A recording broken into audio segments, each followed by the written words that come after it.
My name is Flefil and today I will show you the steps towards the swing gainer, also called flyaway or bar gainer. Let's get started.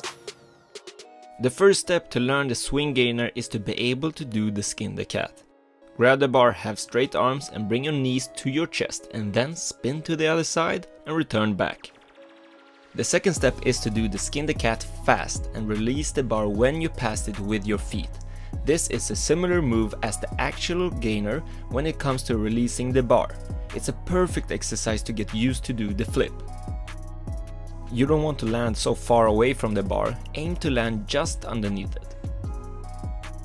Third step is to do the previous step but with a swing. You do this exercise so your body gets used to the swing and flip at the same time.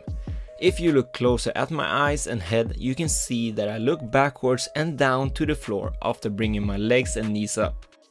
This makes you feel more safe because you can see the ground earlier and can land with better control.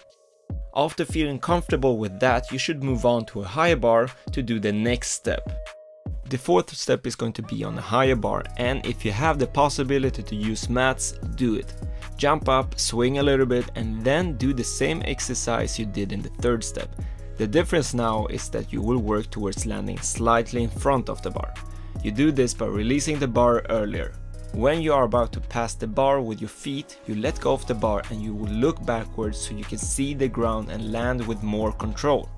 This is a really scary step and easy to freak out. That's why I recommend to do the steps before to lose the fear more and build up your confidence. The fifth step and also the last step is the hardest, because it's scary to do the first time.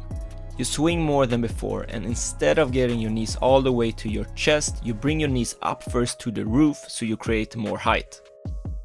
When you are parallel with your back to the floor, you release your hands and at the same time look backwards down to the floor and tuck in your knees a little bit more to your chest after releasing the bar. Remember to not straighten out your legs too early, you don't want to hit the bar with your feet. The goal is to land 1 to 2 meters in front of the bar. Now you have all the steps and progressions to learn the swing gainer. Work on it safely and never rush a skill you want to learn. If this tutorial helped you with the move, let me know by pressing that like button and leaving a comment down below. If you want to learn more skills like this one, you should subscribe to the channel, new tutorial every weekend. So see you in the next video.